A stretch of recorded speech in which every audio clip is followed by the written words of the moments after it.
Kumusta ka mo? Amo ini ginatawag hapos lang ang Inggles! Sige ya!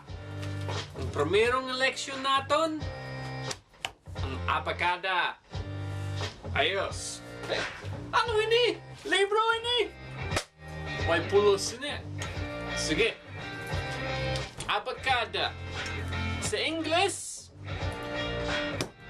oy, sa Ilonggo, mayroon mga 25 nga letra sa Abakada. Pero sa Inggles, mayroon 26. So, amo ini ang Abakada. Okay. A, B, C, D, E, F, G, H, I, J, K, L, M, N, O, P, Q, R, S, T, U, V, W, X, Y, Z.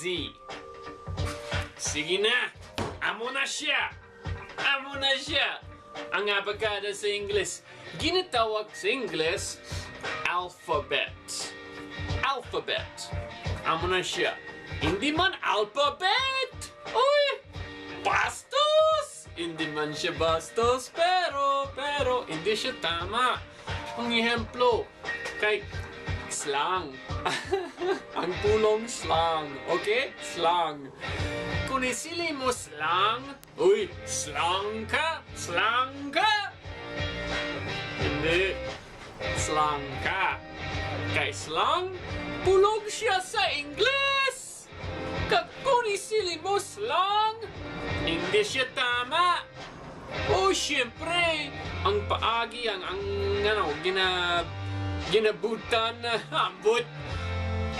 Mayroong lugar para sa mga letters. No, okay. So, slang siya. S-L-A-N-G. Ina sa tunga, ang letter A. Ang letter A, mayroon tamong nga paagi nga, para sa imong tingog. Letter A, hindi siya na lang, slang, pero pwede man, slang. Slang. Te, kung slang ka, ambot slingon, slang ka. Amo na siya. Slang. Slang. Kung A, letter A, pwede. Te, amo na siya. So, dason na lang.